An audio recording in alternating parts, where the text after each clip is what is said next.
Untuk permasalahan audit issue yang keempat, yaitu terdapat perbedaan setelah dilakukan rekonsiliasi bank, ada setoran dalam perjalanan dari pelanggan dan ada transaksi penjualan yang belum dicatat perusahaan pada akhir periode. Untuk latar belakangnya, di setiap perusahaan, rekonsiliasi bank menjadi sebuah hal yang penting karena untuk mencocokkan catatan kas perusahaan dengan laporan rekening dari bank. Lewat proses ini, bisa terlihat apakah ada perbedaan pencatatan, misalnya karena ada transaksi yang terlambat atau belum dicatat. Masalah utama yang perlu diperhatikan dalam audit adalah bagaimana memastikan setoran dalam perjalanan itu benar-benar ada dan akan diterima oleh perusahaan.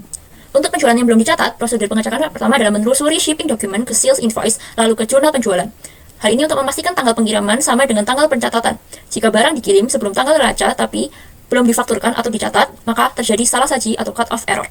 Yang kedua, mencocokkan monthly statement dengan account receivable master file. Saldo harus konsisten. Perbedaan menunjukkan adanya transaksi yang belum tercatat atau salah saji. Yang ketiga, melakukan konfirmasi piutang atau uji subsequent cash receipt. Konfirmasi ke pelanggan atau cek penerimaan kas setelah tanggal neraca jika pelanggan sudah membayar tetapi penjualan belum dicatat, berarti ada transaksi yang tertinggal.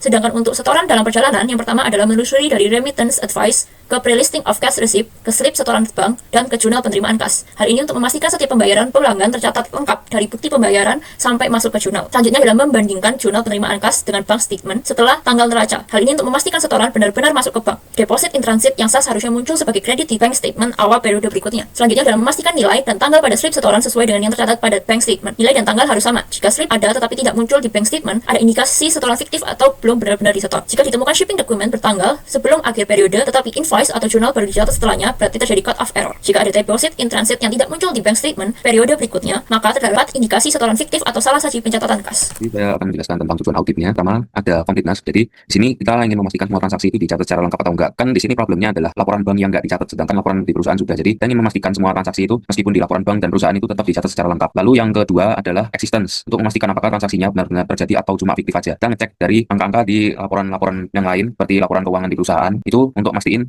bukti-bukti transaksinya juga. Dari bukti transaksi itu nanti akhirnya bisa menentukan apakah transaksinya benar terjadi atau cuma fiktif. Observasi selanjutnya itu cut-off. Cut-off itu bertujuan untuk memastikan apakah transaksi dicatat di periode yang sesuai. Nah, pada kasus kali ini yaitu deposit in transit dan juga penjualan. Nah, apakah dua transaksi tersebut dicatat sebelum ataupun sesudah periode pencatatan berakhir? Lalu selanjutnya yaitu prosedur dan bukti audit untuk solusi. Yang pertama yaitu membandingkan rekonsiliasi bank perusahaan dengan laporan bank. Lalu yang kedua yaitu memeriksa apakah ada perbedaan yang tidak wajar, seperti setoran dalam perjalanan yang bisa disebut deposit in transit, atau cek yang masih beredar yang bisa disebut outstanding check, yang jumlahnya signifikan atau usianya terlalu lama. Lalu yang ketiga yaitu memastikan semua transaksi telah dicatat dengan benar dengan cara memeriksa jurnal penerimaan dan pengeluaran kas di akhir periode. Lalu yang terakhir yaitu mengecek apakah ada perbedaan terhadap saldo kas dan piutang untuk memastikan bahwa saldo yang disajikan di laporan keuangan sudah benar. Jadi setelah kami mengetahui isu hingga melakukan pemeriksaan dokumen dan prosedur audit, selanjutnya kami akan menyampaikan saran perbaikan yang dapat dilakukan oleh perusahaan agar hal serupa tidak terjadi di masa yang akan mendatang. Yang pertama, saran yang kami berikan adalah rekonsiliasi rutin dan tepat waktu, entah dilakukan secara bulanan atau bahkan mingguan. Dan dipastikan rekonsiliasi dilakukan segera setelah tutup buku periode agar selisih lebih cepat ditemukan dan diatasi. Karena dengan rekonsiliasi ini kita dapat menjamin saldo kas di laporan perusahaan sama dengan saldo yang ada di bank, dan juga kesalahan bisa langsung terdeteksi sebelum mempengaruhi laporan keuangan. Lalu yang kedua ada pisahkan tugas dan reviewer. Kita mencegah agar satu orang mengendalikan seluruh proses kas. Jadi risiko penipuan jauh lebih kecil. Contohnya itu dapat menyiapkan satu orang yang mencatat transaksi kas dan orang lain yang melakukan rekonsiliasi. Lalu juga ada satu reviewer atau tanda tangan persetujuan atas hasil rekonsiliasi. Lalu yang ketiga ada automasi dan integrasi sistem bank akuntansi. Hal ini akan mengurangi human error seperti salah input angka ataupun keterlambatan pencatatan. Dan juga dengan sistem otomatisasi ini lebih cepat mendeteksi apa yang tidak cocok, kayak mismatch gitu antara bank dan buku perusahaan. Lalu selanjutnya ada judul SOP detail dan prosedur cut off. Dalam arti hal ini tuh semua staff punya pedoman yang seragam atau serentak dalam mencatat transaksi, dan juga memastikan proses cut off di akhir periode dilakukan dengan konsisten. Contohnya itu seperti mungkin cara mencatat setorannya, lalu setoran ke bank juga gimana, lalu rekonsiliasi dan review. Lalu selanjutnya yang kelima ada dokumentasi lengkap dan audit trail. Hal ini bermanfaat untuk memudahkan auditor internal maupun eksternal menelusuri asal-usul transaksi, dan juga kita dapat memberikan bukti yang sah atau valid apabila ada perselisihan dengan pihak ketiga, entah pelanggan maupun bank. Karena setiap transaksi itu udah dilengkapi dengan bukti fisik, entah slip setoran, faktur, atau konfirmasi dari pihak ketiga. Dan dari bukti fisik itu memiliki bagian penting seperti jumlah, tanggal, pihak yang menyerahkan, pihak yang memberikan persetujuan maupun tanda tangan. Lalu yang keenam ada kontrol preventif dan detektif internal, di mana preventif ini menghindari kesalahan sebelum terjadi. Lalu untuk detektif kontrol itu atau internal, memastikan jika ada kesalahan atau penyimpangan segera cepat diketahui dan diperbaiki. Contohnya itu rekonsiliasi berkala, review jurnal penyesuaian oleh supervisor, dan audit internal berkala. Lalu yang ketujuh ada audit internal atau review berkala. Di sini hal ini dapat mengetahui apakah prosedur yang ada sudah berjalan dengan efektif dan menemukan kelemahan sistem lebih awal sebelum jadi masalah besar. Dan diharapkan lebih fokus kepada akun kas, item rekonsiliasi lama, maupun transaksi yang mungkin tidak biasa. Lalu yang terakhir adalah pelatihan staf rutin. Karena hal ini dapat membuat staf lebih paham pentingnya akurasi pencatatan, mengurangi kesalahan karena ketidaktahuan ataupun kurang pengetahuan. Lalu ini dapat menumbuhkan budaya kepatuhan terhadap SOP dan kontrol internal. Dan pastikan semua pihak itu telah memahami SOP dan mengerti resiko jika prosedur tidak diikuti. Sekian presentasi kami mengenai kasus 4. Terima kasih.